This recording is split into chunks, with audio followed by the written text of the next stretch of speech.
afternoon, and thank you for joining us. I'm Connor Donahue. And I'm Kimberly Gaslam, your host for today's HerCampusTV segment. Before we jump into any news updates, Kim and I have some exciting events to share with you for this week. Special tickets for the Mamma Mia musical at the Lead Center are available to KU students. Greek Style Buffet begins at 6 p.m. in the Seymour Gallery before the show at 7:30 p.m. Tickets are $15 and include dinner and a Balcony 1 ticket for Mamma Mia. Tickets must be purchased at the Kansas Union Welcome Center on level 4 of the Kansas Union, not at the Lead Center. A valid KU student ID is required to purchase a ticket to this event. Open Mic Night is a tradition that will be continued into this fall. Sign-ups are available to anyone, and MC sign-ups can be found online at suaevents.com. Food and drink will be provided for the audience and performers. Come let your creativity flow. After the break, we have Sarah's interview with Ricky Hinojos. Stay tuned.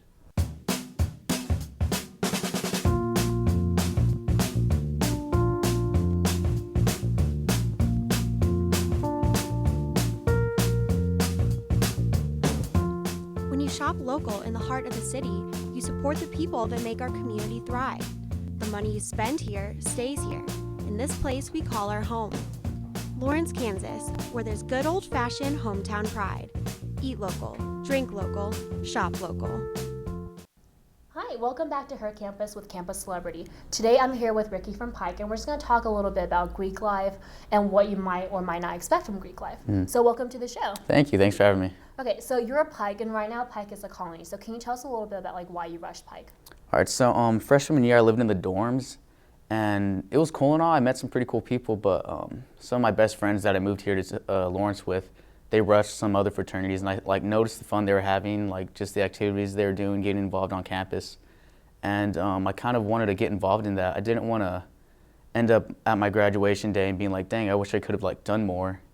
So I reached out to Nick Faust, and we just set up an interview, and now I'm in Pike. Did you ever see yourself being in Greek life when you were in high school? No, I definitely didn't. You kind of get that Greek life stigma, that the negative aspects of it. Mm-hmm. And whenever I sat down with Nick and the other interviewers, they kind of told me all what it has to offer and stuff, and I really like the values Pike has. So we kind of go off of SLAG, scholars, leaders, athletes, and gentlemen. Mm-hmm. And I definitely love each and every one of those points. That's awesome. So right now Pike is still very much a colony. Mm-hmm. So can you tell us a little bit about what Pike is up to? Well, okay. So about 10 days ago we held a philanthropy event. It's the Taylor Trudeau Cycle for Life. Taylor Trudeau was a fellow Pike. He had a battle with leukemia back in 2008, and in August 2008 he passed away. So his mom actually set up a philanthropy event to raise money for blood cancer research, leukemia and all those. So just to wrap things up, is there a piece of advice that you would give to someone who may be considering Greek life, who may not be interested in Greek life, or just any words of wisdom? I'd definitely say at least give it a shot. At least go out to the rush events, at least sit down and have your interview and have different fraternities tell you what they're about. And don't just look at one specific fraternity, look at all the other ones, look at what they all have to offer, what makes them different from the rest. Yeah, good piece of advice. And if anything, you get a free t-shirt out of it. Right, so yeah. That's always the benefit of Greek life. Yeah. So thank you so much for joining us on our campus, and we'll be right back with the news. Yep.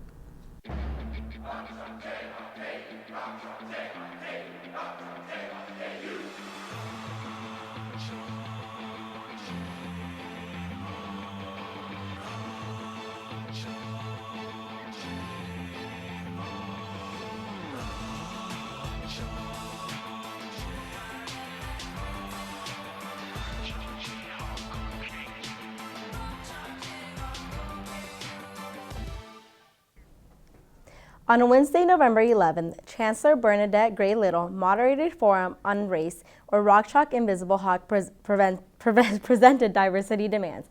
People were asked to stand in solidarity with the students. It was noticed that Student Body President Jesse Pringle and Vice President Zach George didn't stand. They are now being asked to resign from their position, including Chief of Staff Adam Moon. There will be a Senate meeting on Wednesday at 6:30 p.m. in the Big 12 room to further discuss. A recent photo of the conversation between two members of Rock Chalk Invisible Hawk has been circulating. The photo brings confusion to the previous claims made by Kennedy Graham. On Friday, November 13th, more than 120 people were killed due to terrorist claim by ISIS.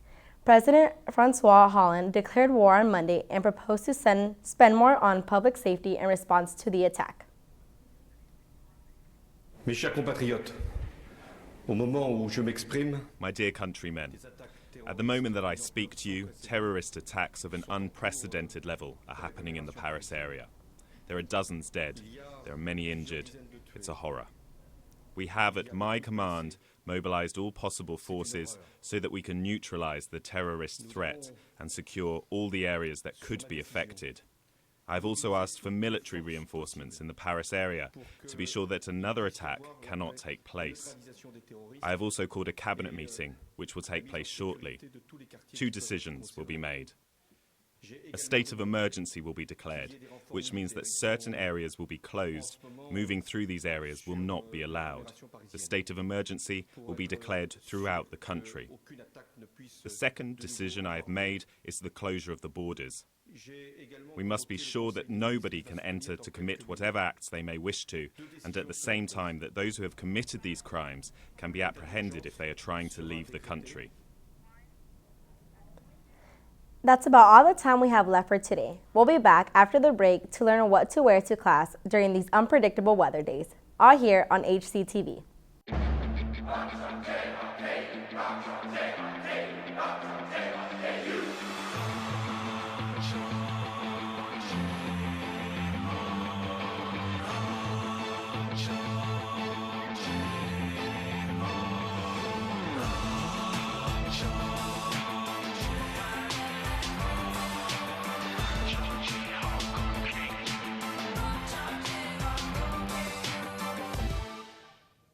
Welcome back to Her Campus. I'm Natalie Sytek and this is Natalie Knows. Today I have my friend and fellow fashion expert, Catherine Dirksen, here to discuss what to wear to school. Thanks for joining us today, Catherine. Thanks for having me. Anytime.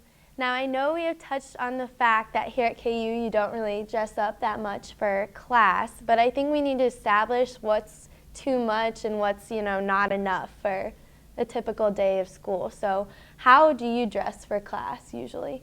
I'd say most days I would wear leggings and just some type of hoodie or sweater to class. Okay, yeah, that's about the same thing I do. Usually just kind of a loose long sleeve shirt, a jacket, and my tennis shoes and leggings. But what if you had like a presentation or something important going on? Do you think, would you dress up a little bit more? Or? Yeah, I'd say for a presentation I might wear some type of boot with a legging and then kind of a dressier shirt, maybe something with a collar. Okay, yeah. I always have to dress up for my TV shows and stuff. I'll tell you what, some people on the bus kind of judge you when you're dressed up. I'm like, Definitely. I'm sorry, I have a TV show to go to. But I think jeans are definitely like a safe way to go too. If you have something to dress up for, like this TV show or a presentation. I've seen some girls though, especially at the beginning of the year, wear like dresses and skirts, even heels. One time I saw a girl wearing heels. Do you think that's kind of overdoing it for just school? I'd say yeah, it's probably overdoing it just for a day-to-day thing, but for a special occasion it's probably fine. Yeah, I was just like, man, the heels in these hills, like I cannot do that, but I mean, good for her. It's a lot of effort. Yeah. I've also seen some people in my class show up in pajamas and like slippers. What are your thoughts on that? I'd say that's not enough. You have to put in a little effort. A little bit more. Yeah. No, I agree. I'm just like, I can never wear pajamas to class. It's usually guys that I've seen do it actually, but I've seen some girls, yeah. Yeah. What about makeup versus no makeup? What are your thoughts on that? I think it depends on the day. I won't normally wear makeup if I'm just wearing a sweatshirt, but if it's a sweater, I might dress it up a little bit with that. Yeah, no, definitely. I know a lot of people most of the times don't wear makeup. I usually do just because you never know like who you're going to run into or who you're going to see. And I feel like the times that I don't wear makeup, I like run into like someone and I'm like, oh, don't look at me. Yeah. So nowadays I've been wearing makeup a lot more usually. So do you have any last pieces of advice for our viewers on how to dress for school or how they can maybe like stand out from someone else? Be yourself, and bright colors are always fun. Bright colors. I like it. I like it a lot. Well, that will wrap up this week's fashion segment. Thanks, Catherine, for joining us. Thanks for having me. I hope this was helpful in preparing for what you're wearing to class. Thank you all for watching Natalie Knows. We'll be right back with a sports update with Lydia and Chloe. Don't move. Where you go to college makes a statement about you. This place will become a part of you, your identity for life.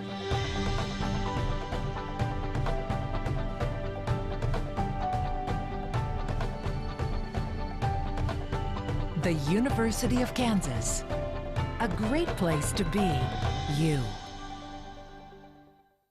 Good afternoon and welcome to KU Sidelines. I'm Lydia Taylor here with Chloe Cowart. This weekend was a busy weekend for KU athletics. Saturday, KU football and volleyball took on Baylor. Football didn't fare quite as well as the volleyball team with a 17-23 loss for KU. The team hopes to improve for their game against West Virginia on Saturday. Chloe, that game will kick off at 11 a.m. at Memorial Stadium here in Lawrence. To make up for the football loss this past Saturday against TCU, volleyball took a win against the Horned Frogs this Saturday. However, earlier this week, volleyball had their second loss of the season against Texas. Claudia Close was there at the Horsch Family Athletic Center. Let's take a look. After a heartbreaking loss to Texas earlier this season, the Lady Jayhawks look to redeem themselves tonight with the help of sophomore right side Kelsey Payne.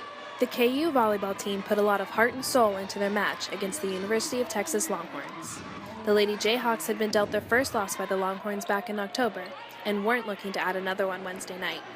Unfortunately, the match didn't go their way this time, as they fell to the Longhorns again, 3-2, which brings their overall record to 22-2. And we had some opportunities in the fifth set early on to take charge a little bit and didn't do that. So proud of the girls though. Played with a lot of will today and a lot of pride. In front of a sold-out crowd, the KU volleyball team went into its first 5-set match this year. As a sophomore from Austin, Texas, right side Kelsey Payne put forward everything she had in order to beat her hometown team. With a total of 23 kills on the night, this was her fourth game this season with 20 or more kills. Her powerful swing has been noticed and feared by all her opponents. Head coach Ray Bouchard was pleased with Payne's performance against the Longhorns' strategic defense. You know, for somebody that they game planned against, and obviously a team from Austin, Texas doesn't want a kid from Austin, Texas going off on them, and she had a few hitting errors, but 23 kills when a team has two blockers in front of her all the time. I still thought she was great. This past week, Payne has been named as the Big 12 Offensive Player of the Week for the third time this season and second time in just 2 weeks. She is also the only player at the NCAA Division I level to rank top 50 in the nation in both hitting percentage and kills per set.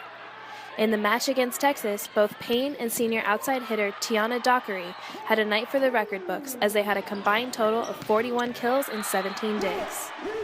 Looking towards the rest of their season and their next game against a 5th-ranked TCU team, having Payne as a player the team can rely on will only help the Jayhawks continue their winning season.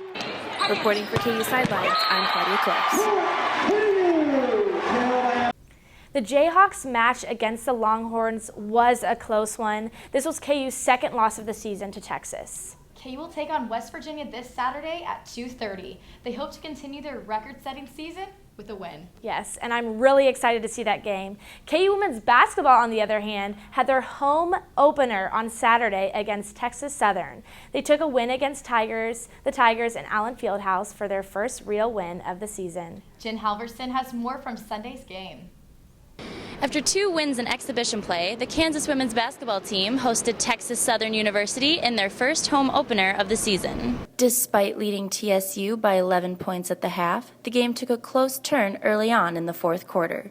Coach Brandon Schneider says that late game pressure from the opposing team will ultimately lead to a stronger improvement down the road. For us to have to go try to win it in the fourth quarter, to be in that position your first game, I think to be tested like that and find out whether or not guys can respond, I thought was a real positive. The Lady Jayhawks have been focusing primarily on their defensive game and putting a stop to their opponent's top scoring players. Sophomore guard Lauren Aldridge says that defense is the team's ticket to success. I think ultimately defense turns into offense, right? And so if we get stops on the defensive end, then the offense will come. Next up for the Jayhawks will be Memphis this Thursday at 7 p.m. in Allen Fieldhouse. Reporting for KU Sidelines, I'm Jen Halverson. Slight correction from earlier, that game was on Sunday, and I was actually there. Chloe, I am so excited for the women's basketball season. It is a new year. Everybody's refreshed. We have new feet on the floor. I think it's going to be a really cool year. I mean, I don't know if we're going to go too far, but the way that they were playing on Sunday, I think we're going to have a great season. Definitely, I could not agree more. Yes. Well, that's it for this week. We have another exciting week of sports ahead of us. Tune in next Tuesday for all the latest KU sports.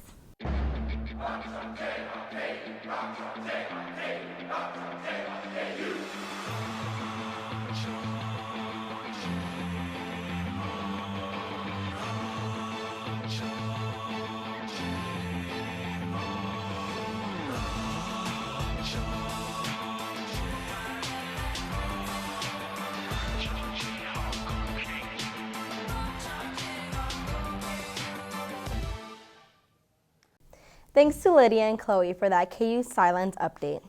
And here at her campus, we're really excited to watch KU play tonight. Will you be tuning in, Kim? Of course. Yeah, awesome. Well, that's all the time that we have left for today. For all of us here at HerCampusTV, I'm Connor Donahue. And I'm Kimberly Gastelum. Have a great day.